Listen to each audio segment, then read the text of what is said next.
Tout le monde a des limitations physiques à laquelle ils font face pour progresser dans leur sport favori. Pour certains, ça peut carrément restreindre la simple pratique de leur sport favori comme ils l'aimeraient. Que ce soit des douleurs lombaires, des douleurs cervicales ou des inconforts de selle à vélo. Moi, c'est une chondromalacie au genou droit qui a été particulièrement problématique il y a environ 2 à 3 ans, mais qui heureusement aujourd'hui est à peu près réglée. Aujourd'hui, je veux m'ouvrir plus personnellement sur ce problème qui afflige plusieurs personnes. Je vais expliquer mon parcours avec les interventions qui ont fonctionné et celles que non. Premièrement, qu'est-ce qu'une chondromalacie? C'est une fissure au niveau du cartilage de la rotule. Ça se traduit par des douleurs vives au niveau de l'avant du genou, surtout lors d'efforts, dans le fond, en force, avec le genou plié dans un angle de flexion plus prononcé. Malheureusement, le cartilage ne se régénère jamais, donc on ne guérit jamais vraiment. Mais ça se traite pour alléger les symptômes.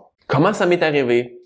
Je l'ignore en fait, c'est pour un incident en particulier. 2 facteurs ne m'ont pas aidé. Le premier étant que j'ai visiblement pas gagné la loterie génétique de ce côté. Dans la lignée de mon père, les problèmes de genoux semblent assez fréquents. Deuxièmement, oui, l'abus. Dans ma jeunesse, j'étais casse-cou et ça l'a perduré jusqu'à l'âge adulte. Que ce soit le vélo freeride, le trial, le ski freestyle, le ski de boss et d'être simplement le jackass de service qui acceptait à peu près n'importe quel défi physique stupide avec un très fort taux d'échec. Oui, mes genoux ont eu la vie dure. Mais outre une sensation de craquement ou de grincement des genoux, ça n'a jamais vraiment été problématique où j'ai eu vraiment aucune douleur jusqu'à environ 3 ans. Pour aucune raison apparente, j'ai eu une forte inflammation rotulienne accompagnée de beaucoup de douleurs aiguës. C'était rendu au point d'avoir des inconforts simplement avec des promenades à pied. Oui, ça a handicapé un peu ma pratique de vélo, mais encore plus ma pratique d'une autre activité qui me passionne, la randonnée pédestre. Et là commence ma recherche de solutions. Premièrement, j'ai consulté un physiothérapeute et lui, son diagnostic était un mauvais alignement au niveau de la rotule. Il m'a prescrit des étirements et des renforcements musculaires très spécifiques. Honnêtement, sans grand succès, j'ai vu très peu d'amélioration. Entre-temps, j'ai consulté mon médecin pour passer une radiographie qui a décelé finalement la fissure dans la rotule au niveau du cartilage, mais qui a éliminé dans le fond la possibilité d'arthrose. Elle m'a aussi recommandé une genographie, ce que j'ai fait. C'est une analyse dynamique du mouvement des jambes pour déceler des compensations ou un patron de mouvement problématique. Ça me faisait penser aux instruments que j'utilise ici dans mon studio de positionnement. Suite à l'analyse des résultats par une kinésiologue, j'ai eu encore là des étirements et du renforcement musculaire spécifique comme exercice à faire à la maison, en plus de recommandations de changements au niveau de mon patron de course ou de marche. Ça a donné des résultats plus notables et j'ai pu recommencer à faire de la randonnée pédestre, mais définitivement pas au même niveau qu'auparavant. À ce point dans ma vie, étant un athlète d'endurance de longue date, évidemment, le travail de renforcement musculaire était quelque chose qui me motivait pas du tout, que j'ai toujours laissé de côté, j'ai donné à peu près aucune attention et évidemment, je regardais tous les salles de gym avec un certain dédain. Mais je me doutais qu'à ce point-là, si je voulais régler le problème, un abonnement au gym pour aller pousser de la fonte serait probablement inévitable. J'ai commencé à aller au gym 2 à 3 fois par semaine sans programme spécifique ou de consultation avec un spécialiste. À ce point, ça a vraiment été de loin la plus grande amélioration. Mieux que les exercices spécifiques et spécialisés, mais il restait vraiment du chemin à faire. En janvier dernier, j'ai eu une injection de lubrifiant dans le genou, du Synvisc One.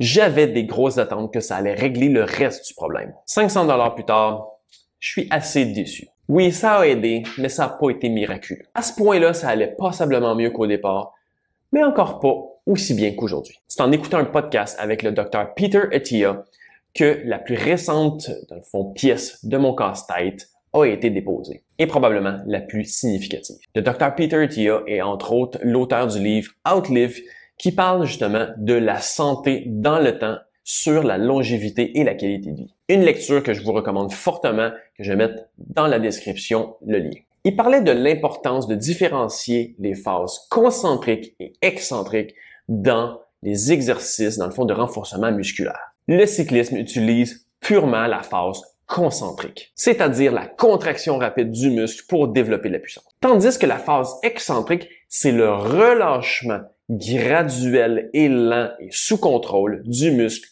lorsqu'il est chargé. Donc, c'est un aspect qui est complètement contre-intuitif à entraîner lorsqu'on s'entraîne avec un but spécifique pour le vélo, c'est-à-dire le relâchement musculaire. Si on prend l'exemple d'un squat, quand on relève son corps du sol, c'est effectivement la phase concentrique, alors que de redescendre graduellement, lentement et sous contrôle, on parle là de la phase excentrique. Avant, mon attention était bien sûr sur la phase de contraction. Ma phase excentrique était purement un relâchement rapide dans le fond du mouvement pour pouvoir enchaîner le plus rapidement possible les répétitions avec le plus de charge possible, avec le moins de fatigue possible. Tous mes exercices que je vais faire de renforcement musculaire vont avoir souvent une structure que j'appelle 1-4, c'est-à-dire 1 seconde pour la phase de contraction rapide avec un relâchement, donc la phase excentrique, lente, contrôlée, de 4 secondes. Ça a énormément aidé. Bref, de tous les professionnels spécialistes que j'ai consultés, les 2 choses qui ont fait le plus grande amélioration ont été une initiative personnelle d'aller au gym et un conseil tiré d'un podcast. Musculation et phase excentrique. Depuis, j'ai plus de douleurs quotidiennes, plus de douleurs à vélo, ni pendant, ni après, et j'ai recommencé à faire de la randonnée longue distance sans problème. Et j'ai même recommencé la course à pied, chose impensable il n'y a pas si longtemps. Ça demeure que oui, il peut y avoir des situations qui peuvent demeurer douloureuses, comme si j'essaye de faire un squat profond sur une jambe sans aucun échauffement. Oui, une douleur peut survenir. Mais après quelques exercices de réchauffement au gym, je peux le faire sans aucun problème, ce qui était aussi impensable, v'là pas si longtemps. Bien entendu, c'est mon parcours personnel et ça ne veut pas dire que ce que j'ai fait va nécessairement marcher pour tous ceux qui souffrent de chondromaladie. Je suis pas médecin et cette vidéo ne devrait pas être substituée au conseil d'un professionnel. Mais n'empêche que si ça vous donne des pistes de solutions à explorer pour régler votre problème, tant mieux, j'aurais fait mon travail. Si vous souffrez de ce genre de problème, n'hésitez pas à l'écrire dans les commentaires à savoir quelles ont été vos interventions qui ont été les plus bénéfiques. D'ici là, à une prochaine.